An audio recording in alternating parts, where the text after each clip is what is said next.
오늘 말씀은 하나님의 집이다 제목입니다. 집이라는 말은 건축물이라는 의미도 있겠고 또 가족이라는 의미도 있습니다. 여기서는 어떤 건축물을 말하는 게 아니고 가족이라는 의미로 해석했습니다. 그래서 기도하고 시작하겠습니다. 하나님 아버지 감사합니다.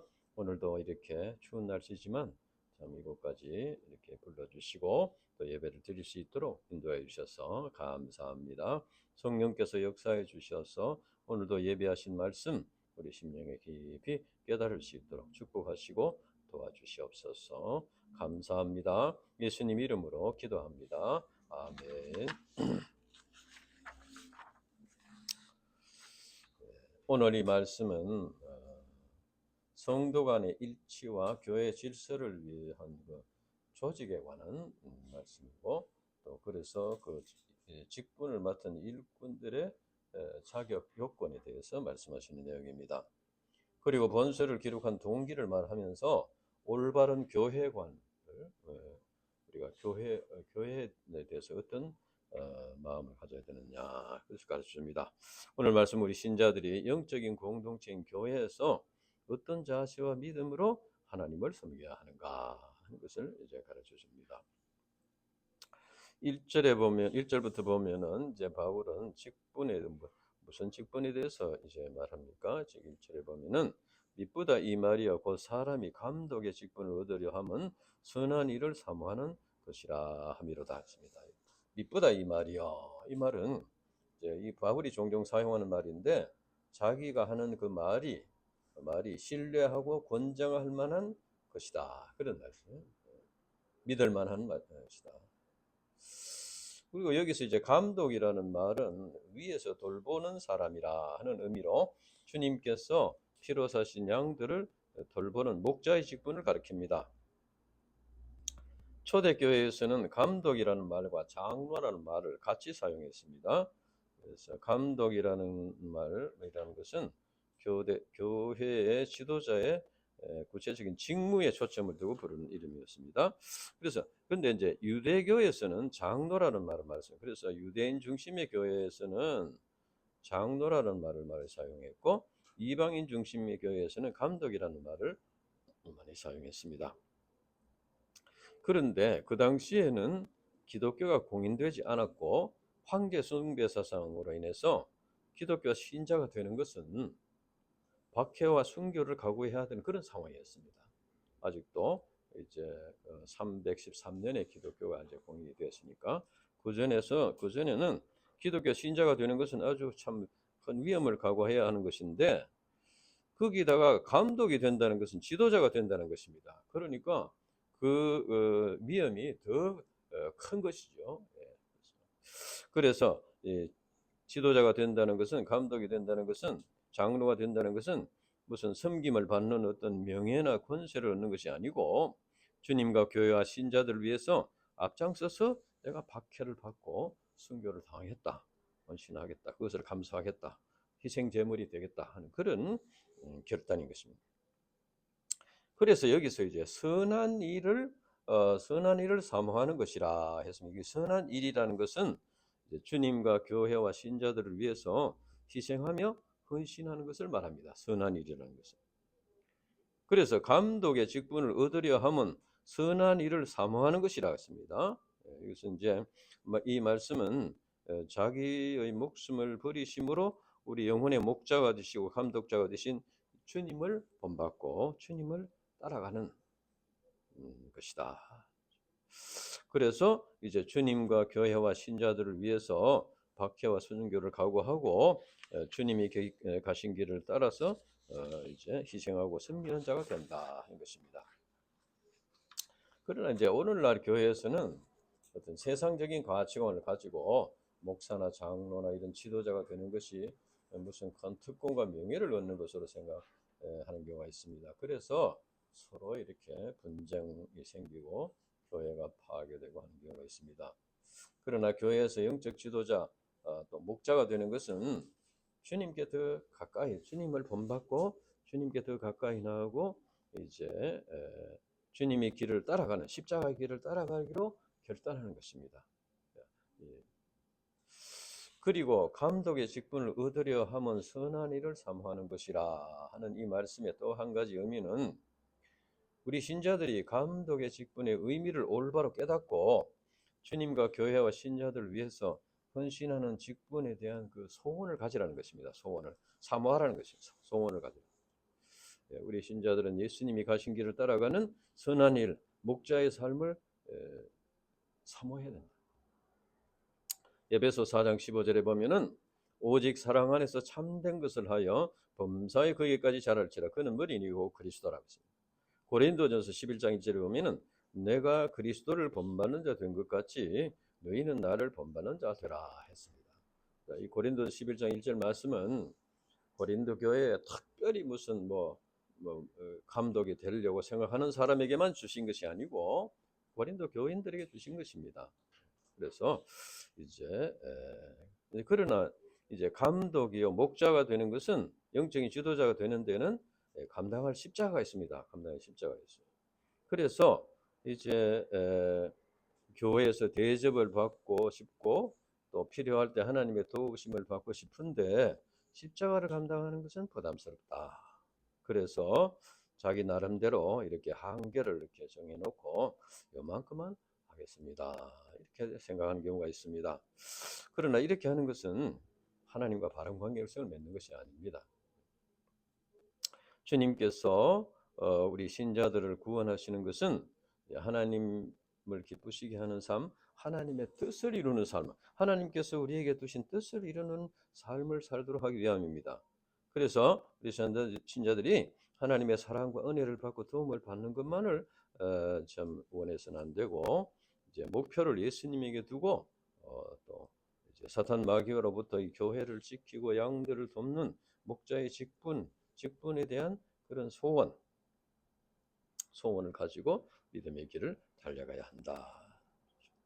하나님께서 오늘날 캠퍼스 양들을 구원하기 위해서 우리 UBF를 세우시고 우리를 구원하시고 목자로 부르셨습니다. 그래서 우리는 주님께서 맡기신 선한 일을 사모하는 마음으로 부르심에 순종하는 삶을 살아야 하는 것입니다.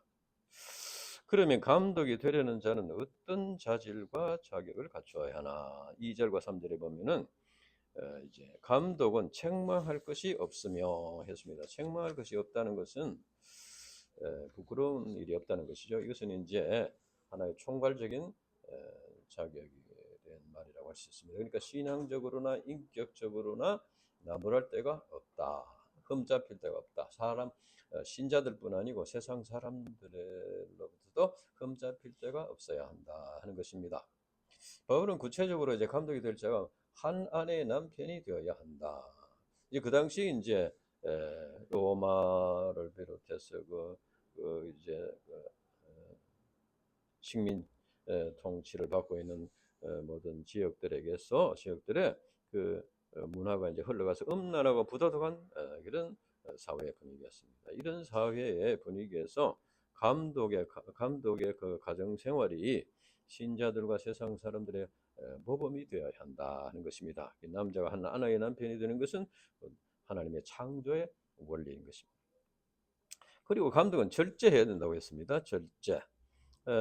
영적인 지도자가 자기 스스로를 통제할 줄 아는 자제력이 있어야 된다. 그래서 성령의 열매에서 마지막에 절제 열매가 있습니다. 성령의 열매, 사랑과 희락과 화평과 오래 참음과 자비와 양성과 충성과 온유와 절제. 마지막 9시가 절제.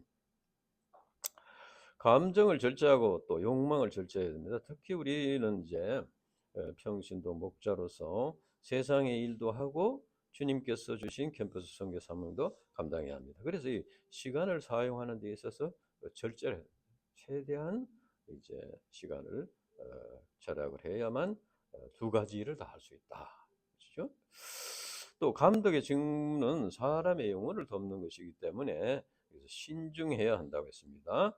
무엇보다도 복음 전파의 삶을 감당하는 목자는 양들을 하나님과 바른 관계성을 맺은 이제 목자는 이제 그 하나님과 바른 관계성을 맺는 바탕 위에서 양들과 내면적인 관계성을 맺어야 된다는 거예요.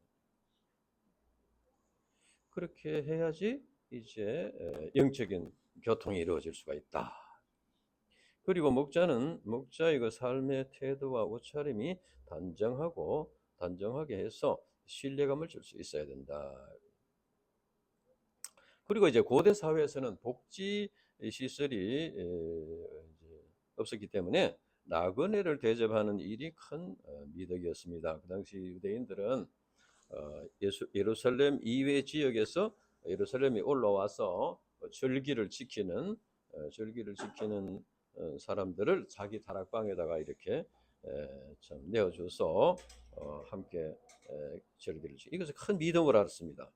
그래서 예수님께서도 우리 신자들이 도움이 필요한 자들을 섬기는 것을 예수님 자신을 섬기는 것으로 이렇게 해서 소자에게 물 한 그릇이라도 이렇게 냉수 한 그릇이라도 주는 것은 주님께서 축복하신다 이렇게 말씀하셨습니다. 그 다음에는 이제 가르치기를 잘하며 영적 지도자 목자의 굉장히 중요한 직무가 진리를 가르치는 것입니다.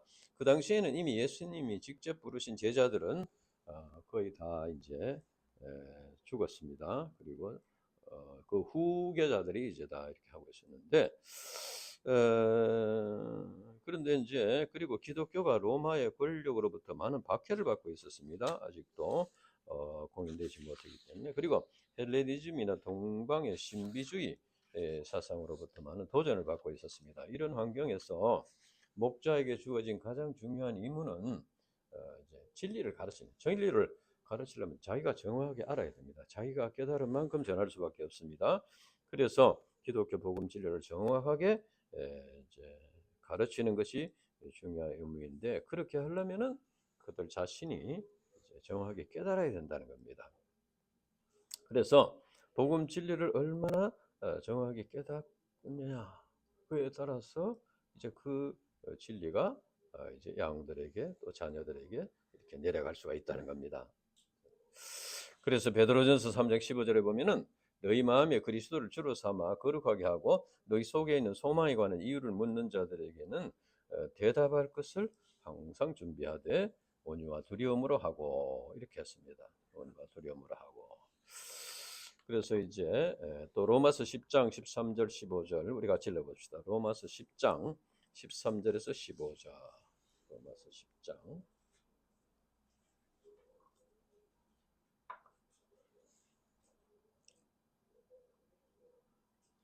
로마서 10장 13절에서 15절.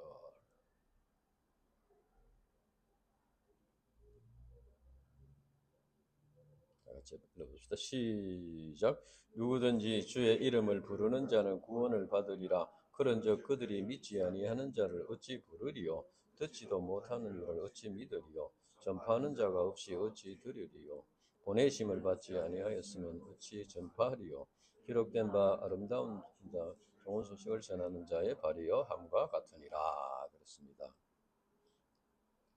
그래서 이제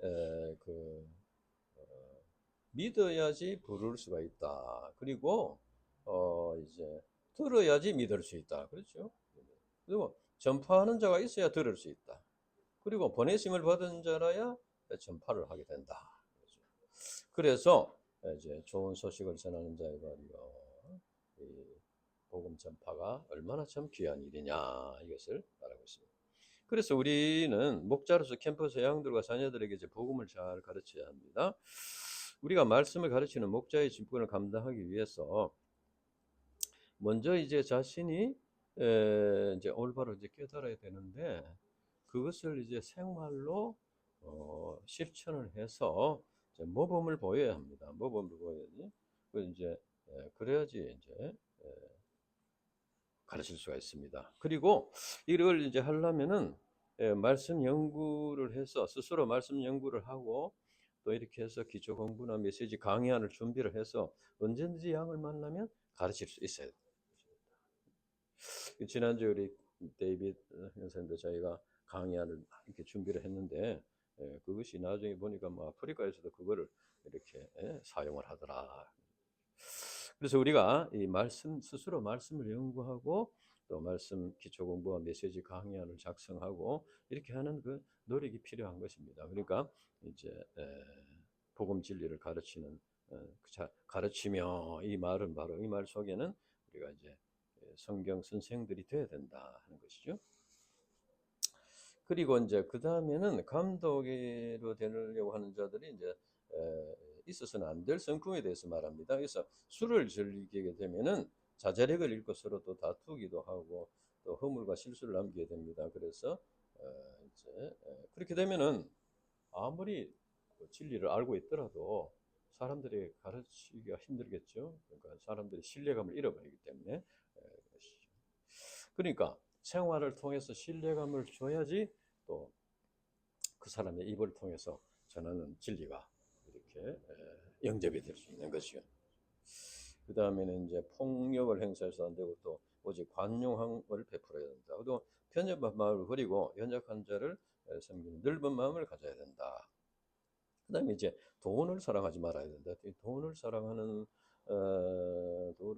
것은 이제 인간의 이기적인 본성 때문이죠. 본성 때문인데 교회에서 이제 또 가끔 이제 돈 문제 때문에 서로 뭐 다툼이 일어나고 또 돈 문제 때문에 타락을 하는 경우가 있습니다. 이 돈을 사랑하는 것은 결국은 이제 그 삶을 하나님께 온전히 맡기지 못하는 불신에서 나오는 것이죠. 그래서 이제 이 디모데전서 6장 10절에 보면은 돈을 사랑하는 것이 일만하게 뿌리다 이렇게 말했습니다.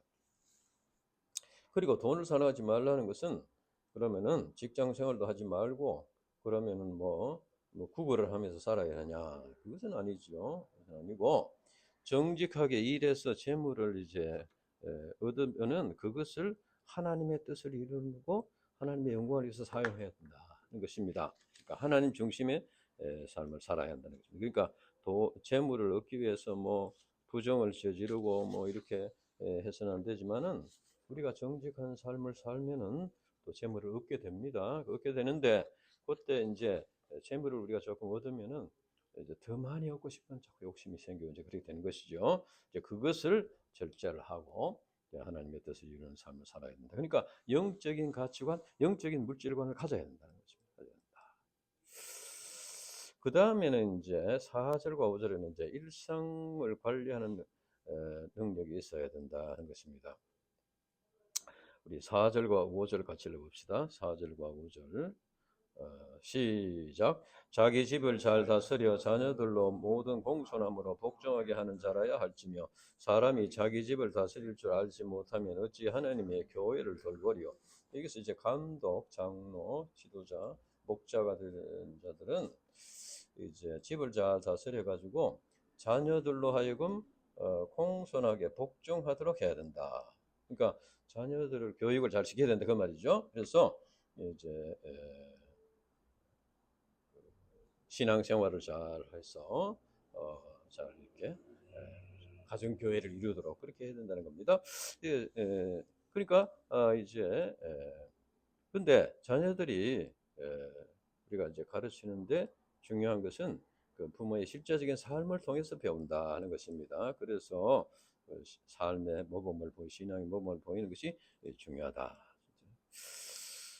양들을 가진 것도 마찬가지입니다. 양들을 가진 것도 마찬가지인데 그 당시에 이제 로마 사회에서는 자녀 교육을 다 노예에게 맡겼습니다. 자기들은 이제 원형 경기장으로 뭐 파티장으로 다니고 놀러 다니고 하면서 그 자녀들은 이제 그 노예들에게 맡겨가지고 뭐 이렇게 공부를 가르치고 이렇게 하고 했는데 그러면은 나중에 그 아이들이 자라서 또 뭘 하겠습니까? 또 자기는 원형 경기장 또 뭐 이렇게 놀러 다니고 또 이렇게 할 거 아닙니까? 그래 가지고는 이제 안 된다는 것이죠. 자, 우리 에베소서 6장 한번 읽어보세요. 에베소서 6장 1절에서 4절.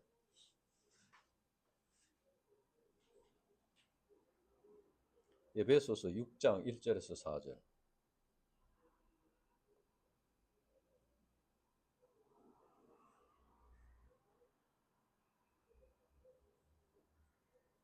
자, 같이 읽어봅시다. 시작. 자녀들아 주 안에서 너희 부모에게 순종하라. 이것이 옳으니라. 네 아버지와 어머니를 공경하라. 이것은 약속이 있는 첫 계명이니 이로써 네가 잘 되고 땅에서 장수하리라. 또 아버지는 너희 자녀를 노엽게 하지 말고 오직 주의 교훈과 훈계로 양육하라. 여기서 이제 자녀들아 네 부모를 순종하는데 주 안에서 순종하라고 했습니다. 주 안에서. 그러니까 이제 부모가 이제 뭐 예를 들어서 기독교 신앙을 뭐 예수님 믿지 못하게 한다든지 이런 거는 이제 순종할 수 없겠죠. 그러나 주 안에서 순종하라. 그래서 이제 만약 불신 부모님이 있다면 불신 부모님에게 예수님을 믿도록 이렇게 기도하고 전도를 하고 이렇게 해서 이제 해야 되겠죠.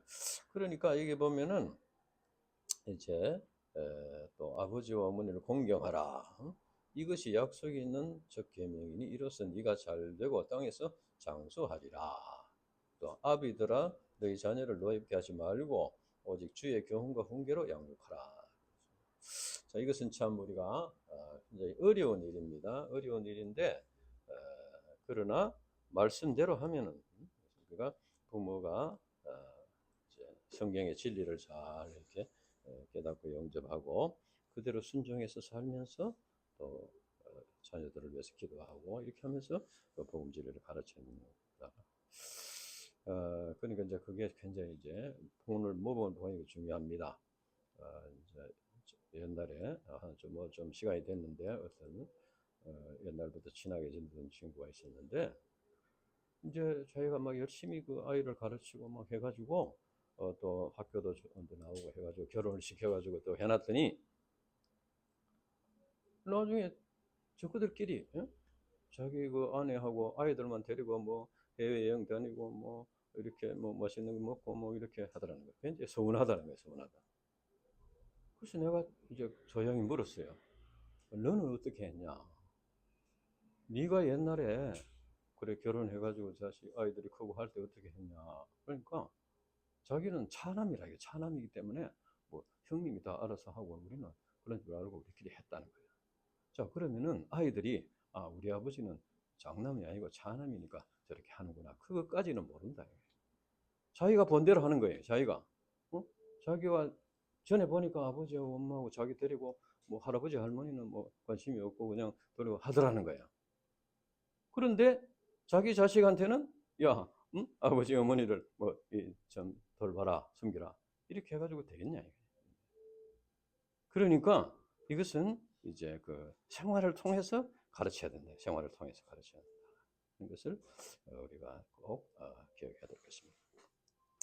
그 다음에 이제 영적 성숙과 사회적 모범을 보여야 된다. 6절에서 7절 같이 읽어봅시다. 6절에서 7절 시작. 새로 입교한 자도 말진이 교만하여져서 마귀를 정죄하는 그 정죄에 빠질까 하며 또한 외인에게서도 선한 증거를 얻을 자라야 할지니 비방과 마귀의 올무에 빠질까 염려하라. 여기서 새로 입교한 자는 신앙의 뿌리가 약한 자를 말하는 거죠.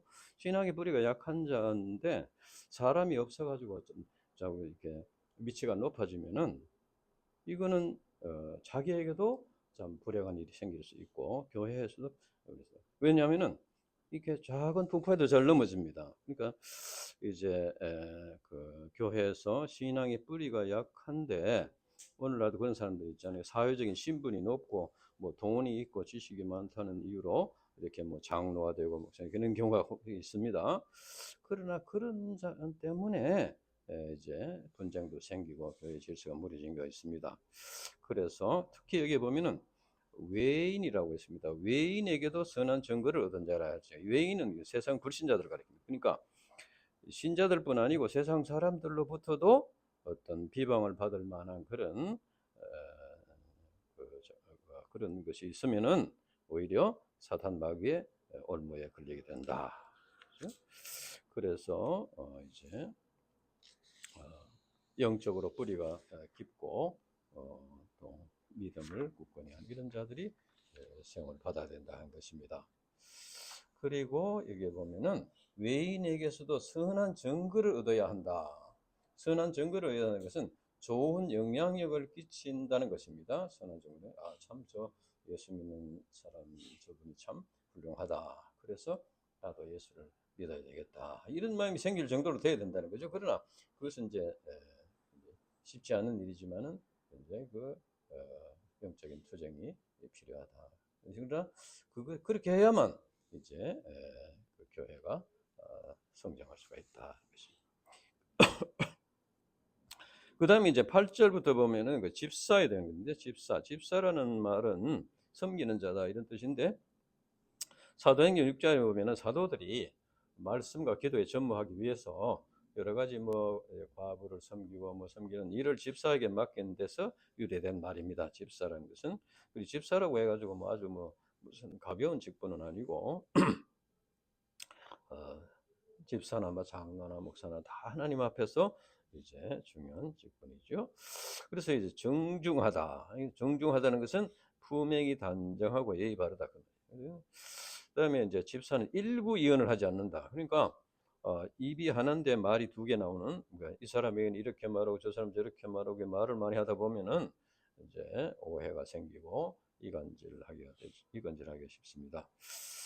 그래서 이제 직분 맡은 자들은 말에 신중하게 되고 진실하고 신실한 사람이 되어야 된다. 그리고 또 술 중독이, 술이 참 이제 그 당시에 많이 문제가 된 것 같습니다. 그래서 술 중독 되지 않도록 해야 된다. 그리고 그 다음에 이제 더러운 일을 탐하지 않는다. 더러운 일을 교회에서 더러운 일을 탐한다는 것은 뭐겠습니까? 결국은 이제 이런 신앙이나 신자들을 교제를, 신앙자의 교제와 신앙을 이제 자기의 유익을 위해서 이제 활용하고 이용하는 그런 경우를 말할 것입니다. 그래서 이제 하나님과 사람 앞에서 정직하게 살아야 한다.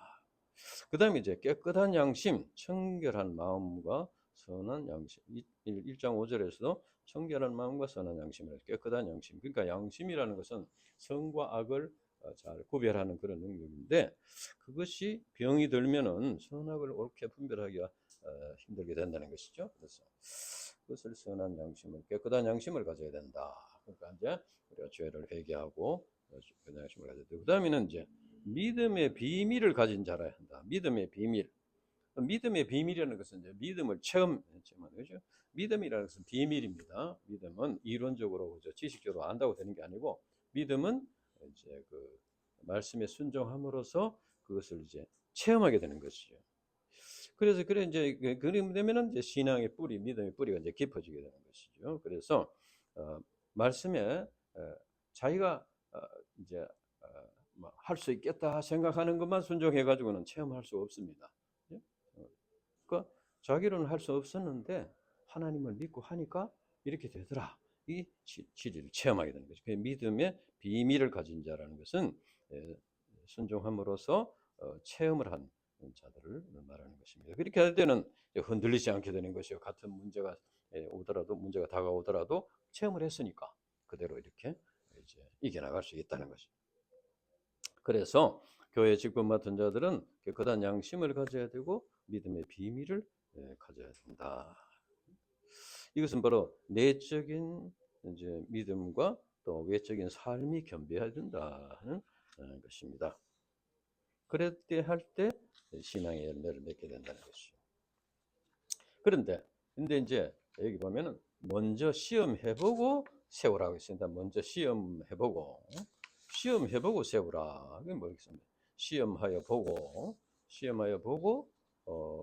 라는 말은, 이것은 이제 그러니까 훈련을 시켜서 이제 이 테스트는 이제 어떤 마귀의 뭐 시험이나 여기는 아니고 이제 금을 재련하듯이 이제 불순물을 제거하고 믿음을 연단하는 것을 말하죠.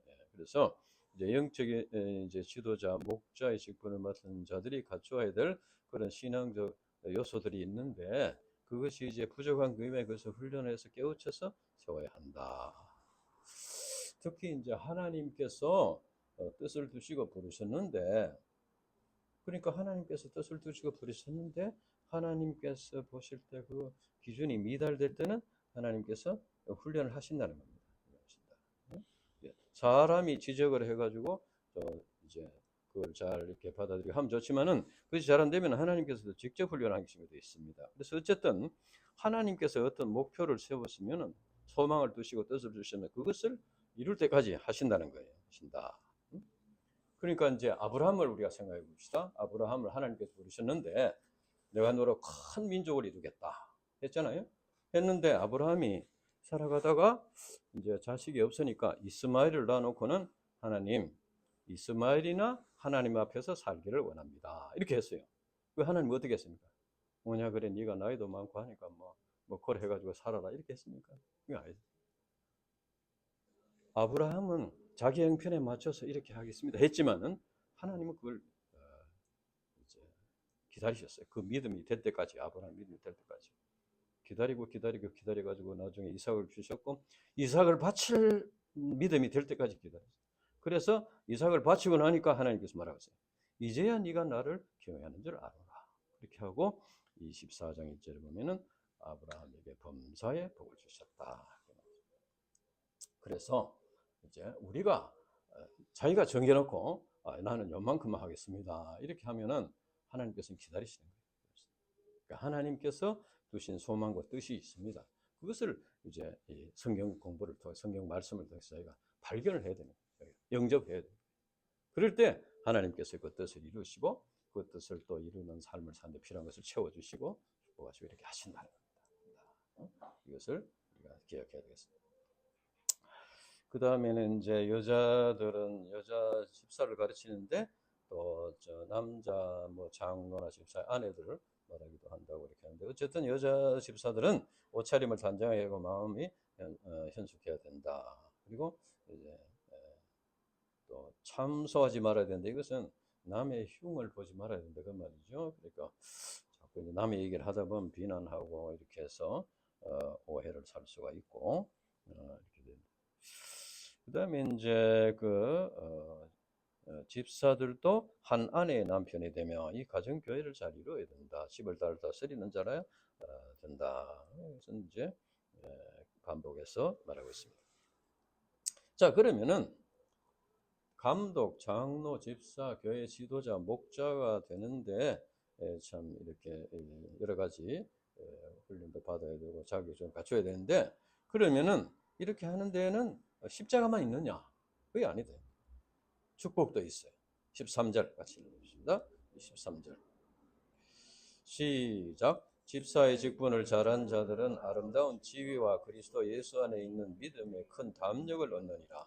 여기서 뭐 집사만 얘기했는데 이것은 교회 직분 맡은 자들의 다를 말하는 거죠. 다를 말할 때는 두 가지, 아름다운 지위와 그리스도 예수 안에 있는 믿음의 큰 담력을 얻는다 했습니다. 이것을 이제 우리가 또 잘 깨달아야 되겠어요. 그래서 십자가만 있는 게 아니고 상급도 있다, 축복도 있다. 근데 그것은 아름다운 지위와 그리스도 예수 안에 있는 믿음의 큰 담력을 얻는 것이다. 그래서 아름다운 지위라는 것은 이제 영어성에 보면은 an excellent standing. 그러니까 하나님과 교회 앞에서 좋은 평가를 받고 존경을 받고 이렇게 좋은 믿음의 영향력으로 인해서 존경과 사랑을 받게 된다는 겁니다. 된다. 그러니까 이것은 뭡니까? 결국 하나님으로부터 이제 믿음을 인정받는다는 것이죠. 그러면 축복을 받게 된다는 거예요. 이제 물론 이것은 이제 금방 이루어지는 것은 아닙니다. 이제 오랜 기간 동안 깨닫는데도 시간이 많이 걸립니다. 자기에게 주신 하나님의 뜻을 깨닫는데도 시간이 많이 걸리고, 또 이제 자기 자신의 인격과 그 믿음이 변화받고 깊어지는데도 시간이고 훈련이 필요하다. 그리고 영적인 투쟁이 필요하다. 그래서 열매를 맺는 기간이 필요하다는 겁니다. 금방 뭐 이게 되는 것은 아닙니다. 그리고 그 다음에 담력이라는 말, 큰 담력, great assurance, 확신이라는 거죠. 근데 이것은 담력이라는 말은 이제 그 헬라어에 보면은 언론의 자유라는 말입니다. 언론의 자유. 그러니까 이렇게 서로 소통이 된다 그 말이에요. 소통. 그러니까 그리스도 예수 안에 있는 믿음의 큰 담력이라는 것은 예수님을 믿음으로 하나님과 바른 관계성을 갖게 된 그 신자들이 이게 하나님의 사랑에 대한 확신을 갖게 되고, 그러니까 하나님 앞에 담대하게 나가서 기도할 수 있게 되고 하나님께서 응답하신다는 확신을 갖게 되고 이렇게 된다는 겁니다. 그래서 이제 그러니까 이제 그렇게 되면 어떻게 됩니까? 그렇게 되면은 이제 하나님과 끄리낌이 없는 관계가 되니까, 사랑의 관계가 되니까 됩니까? 이제 하나님의 우리가 뜻을 이루는 삶을 살고 또 하나님께서 우리의 삶을 책임져 주시다는 믿음을 갖게 됩니다. 그러니까 마음의 참된 평안과 자유 안식을 얻게 됩니다. 그러니까 하나님의 은혜와 사랑을 확신하고 하나님께서 우리의 삶을 책임져 주신다는 확신을 이제 가진 그것이 참된 축복입니다. 현실적으로 뭐 하늘에서 뚝 떨어지는 게 아니고 우리가 이제 우리의 삶을 하나님께서 인정받을 수 있는 하나님께로부터 인정을 받을 수 있는 하나님만 그런 신앙과 믿음이 되고 하나님의 뜻을 이루는 삶을 살게 될 때 큰 담력을 얻게 됩니다. 확신. 그러니까 하나님께서 우리를 사랑하시고 우리를 책임져 주시고 우리의 삶을 이끌어 주시고 우리의 가정을 인도해 주시고 우리 자녀들을 인도해 주신다. 확신을 갖게 됩니다. 그러니까 이제 그 마음에 참된 평안과 자유 안식을 얻게 되는 것이죠. 스트레스를 안 받게 되는 것입니다. 우리 참 이제 힘든 것이 우리 인간이 살아가는데 힘든 것이 병도 스트레스 때문에 태반이 이렇게 생긴다고 하지 않습니까? 그런데 하나님과 이렇게 이제 올바른 관계성, 내가 하나님의 뜻을 깨닫고 순종하고 또 하나님께서 나를 사랑하시고 나를 지켜주시고 나를 책임져 주시는 이런 관계가 될 때 얼마나 참 이렇게 평안을 얻고 자유를 얻고 안식을 얻게 되겠냐. 그렇죠? 그것이 참된 축복이라는 거예요. 그런데 이런 직분을 잘 감당할 때 그런 축복을 얻게 된다. 요한 1서 3장이라고 합니다. 요한 1서 3장 21절에서 22절. 요한 1서 3장 21절에서 22절.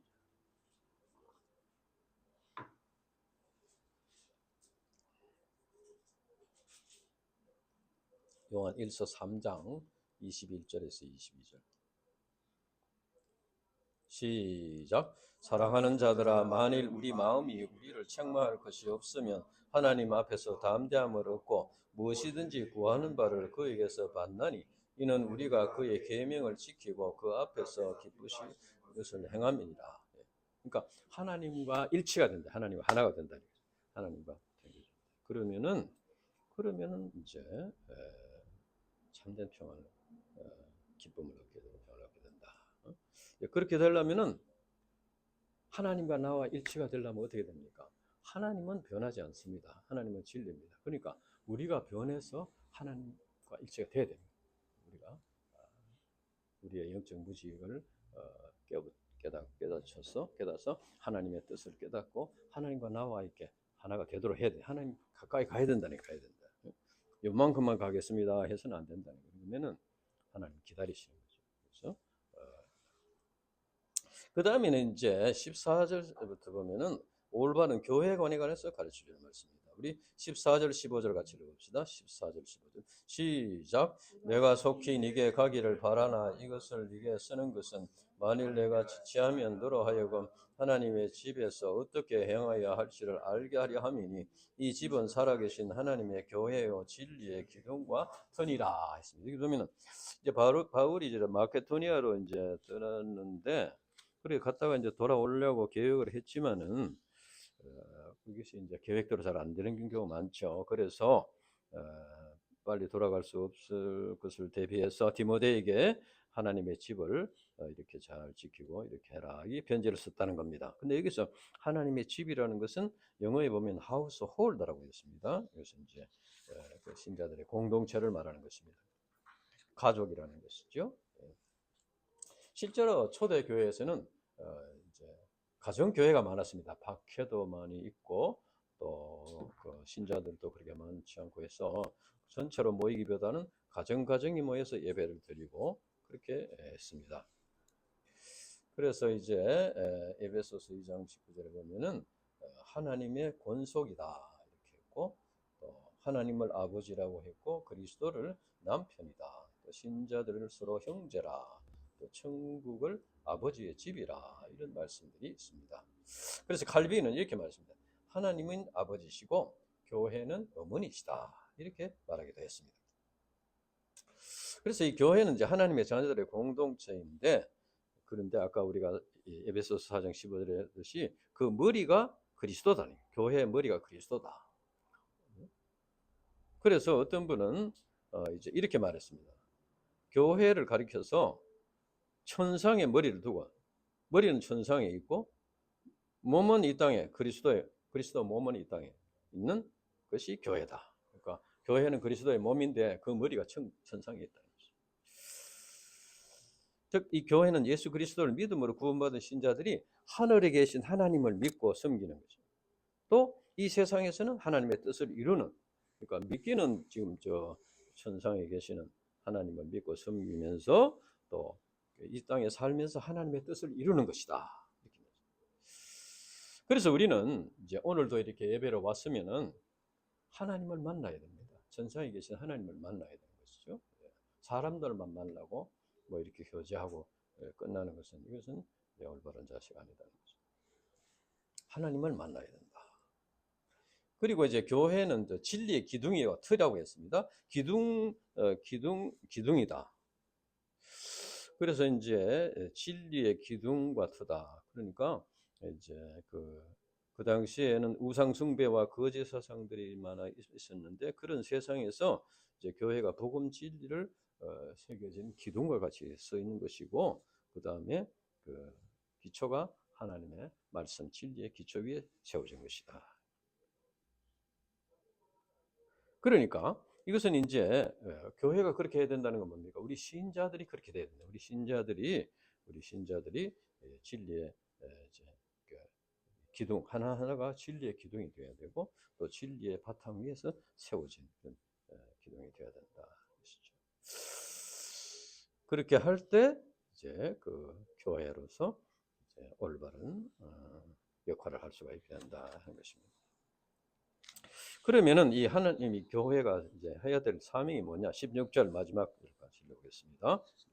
시작. 크도다 경건의 비밀이여 거르지 않다 하는 이 없도다. 그는 육신으로 나타난 바 되시고 영으로 의롭다 하심을 받으시고 천사들에게 보이시고 만국에서 전파되시고 세상에서 믿음 바 되시고 영광 가운데 올려지셨느니라. 이게 보면은 비밀이 숨겨져 있다고 했습니다. 비밀이 숨겨져 있는데, 비밀이라는 것은 이제 숨겨져 있던 것이 이제 드러나게 된다는 것이죠. 크도다 경건의 비밀이요. 이것은 바로, 그런데 이제 크고다 경건의 비밀이요 이렇게 하고는 예수님을 소개하고 있습니다. 그 뒤에 예수님의 생애를 한번 쭉 이렇게 소개하고 있습니다. 그러니까 이게 경건의 비밀이라는 것은 예수 그리스도를 통한 구원의 진리를 말하는 것이죠. 구원의 진리가 감추어져 있었는데 선지자들을 통해서 계시되고 예언이 됐었는데, 그 진리가 예수 그리스도께서 이 땅에 오심으로써 드러나게 됐다는 것이죠. 그래서 예수님은 하나님의 영광과 보좌를 버리고 인간의 몸으로 이 땅에 오셨고, 또 예수님은 인간의 죄를 짊어지고 십자가에 죽으셨다가 3일 만에 부활하셨고, 또 의롭다 하심을 받았고, 또 하나님 나라로 하나님의 아들로 인정되셨다. 그리고 예수님은 천사들에게 보이시고 천사들의 수종을 받으셨다 했습니다. 그래서 이 복음 진리는 만국에 전파되었고 오늘날 우리에게까지 전파되었어요. 그래서 우리가 구원받고 하나님의 자녀가 되었다는 겁니다. 예수님은 부활 성천하셔가지고 지금도 하나님 우편에 살아 계십니다. 그래서 장차 오셔서 우리를 영원한 하나님 나라로 인도하신다는 것이죠. 그래서 16절 마지막에 보면은 영광 가운데 올려주셨다는 것은 이제 성천하셨다는 것이죠. 지금도 하나님 나라에 살아 계신다는 거예요. 그렇기 때문에 다시 오신 날을 우리가 믿을 수 있습니다. 살아 계시니까 믿을 수 있다. 그래서 크도다 경건의 비밀이요. 예수 그리스도를 통한 구원의 역사는 초대교회로부터 시작해서 오늘에 이르기까지 크고 놀라운 역사를 이루셨습니다. 하나님의 구원의 역사는 그 은혜를 청량할 수가 없다. 그 은혜가 청량할 수 없는 놀라운 것이다. 지난주에 우리 데이비 선교사님을 통해서도 경건의 비밀이 얼마나 놀라운 일을 이루었는가 하는 것을 우리가 알 수 있습니다. 이러한 놀라운 경건의 비밀은 지금도 이루어지고 있습니다. 그것을 우리가 믿어야 됩니다. 그래서 우리는 이제 2026년에는 학생량 1:1 성경 공부회가 될 수 있도록 기도하고 있습니다. 이 소망이 이 경건의 비밀이 이루어지기를 이것을 믿습니다. 그리고 또 우리 대구 예배포에도 많은 교회들이 개척이 되고 캠퍼스가 개척이 되는 이런 많은 참 이런 감독들이 세워지고 목자들이 세워져서 놀라운 경건의 비밀들이 이루어질 수 있다. 그 믿음을 가져야 됩니다. 우리 힘으로는 할 수 없지만 하나님께서 친히 이루신다 하는 것입니다. 그래서 우리가 이제 목자가 되고 감독이 되고 목자가 되고 장로가 되고 집사가 되고 지도자 되고 목자 되는 것이 아까도 얘기했지만은 십자가가 있습니다. 그러나 그 십자가만 있는 것이 아니다. 내 삶을 이렇게 돌아볼 때도 오랫동안 이제 말씀을 준비하고 메시지를 전하고 이렇게 하는 데는 나는 참 그래서 잠도 줄여야 되고 참 이렇게 여러 가지 마음에 이제 상처를 받을 때도 있고 비난을 받을 때도 있고 또 이렇게 하지만은 그러나 이 말씀을 내가 이렇게 돌아볼 때 말씀을 내가 자꾸 이렇게 말씀을 묵상하고 메시지를 매주 쓰고 이렇게 하는 것이 내게 굉장히 큰 유익이 됐습니다. 그래서 그것이 내가 볼 때는 우리가 지금까지 살아가면서 많은 어려움들이 있었지만 그런 어려움 속에서도 그런 스트레스를 해소시키는 것이 됐어요. 그래서 내가 가지고 또 건강합니다. 그래서 내 나이에 이렇게 뭐 특별한 약도 안 먹고 이렇게 할 수 있는 게 참 하나님의 은혜인데 이렇게 된 것이 무엇이냐? 말씀을 붙잡고 실험하고 또 묵상하고 생각하고 여러 유명한 목사님들 또 설교나 또 주석이나 설교나 이런 걸 읽고 생각하고 이렇게 하면서 어떻게 하면은 이것을 참 내 자신이 깨닫고 이것을 실제 생활에 적용할 수 있나 이걸 자꾸 생각하니까 마음에 그런 이제 평안을 얻게 되고 이렇게 됐다는 거예요. 그래서 그냥 십자가만 있는 것이 아니다. 여러분들도 이제 참된 그런 목자들이 되었으면 좋겠다. 그렇게 하면은 이제 질병도 이길 수 있고 건강을 이제 찾을 수 있고 또 가정에 또 평안을 얻을 수 있고 또 자녀들에게도 좋은 본을 보일 수 있고 교육을 시킬 수 있고 유익한 것들이 많습니다. 그래서 이제 우리가 하나님의 이 교회가 이제 하나님께서 주인이시고 또 하나님께서 다스리시는 교회인데 그래서 이제 예수 그리스도를 믿음으로 구원받은 신자들의 모임이고 하나님을 아버지로 모시는 하나의 가족이다. 근데 그 사명이 무엇이냐? 그것은 바로 예수 그리스도를 올바로 깨닫고 그것을 세상에 나타내는 것이다. 이것을 우리가 이제 명심하고 또 이 그 역사에 쓰임을 받는 종들이 되어야 되겠다. 우리 로마서 8장 29절에 30절 읽읍시다. 로마서 8장 29절에서 30절. 로마서 8장 29절에서 30절.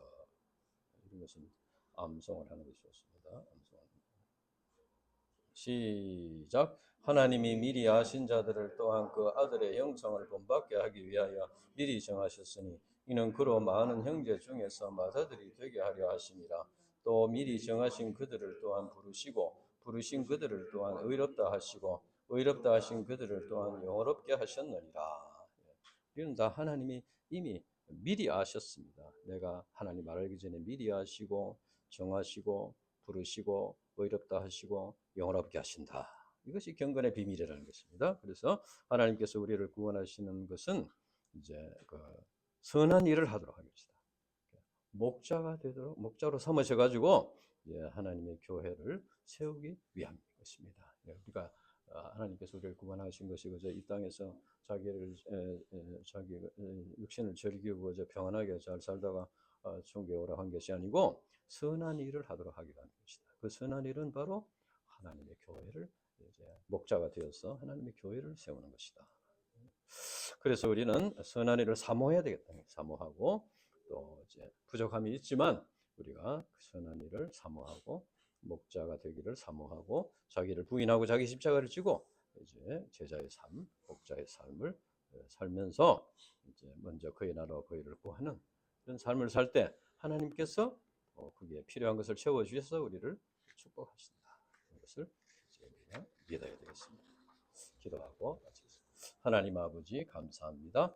오늘도 이렇게 귀한 말씀을 주셔서 감사합니다. 우리 연약함을 도와주시고 긍휼히 여겨주시고 불쌍히 여주시고 이 시대에 참 이제 이 시대 어두운 시대를 밝히는 등불이 될 수 있도록 도와주시고 참 목자들이 주님을 따라가는 주님을 배우고 주님을 본받고 주님을 따라가는 목자들이 될 수 있도록 도와주시고 선한 일을 사모하는 목자들이 되시 축복하시고 도와주시기를 간절히 기도합니다. 감사합니다. 예수님 이름으로 기도합니다. 아멘.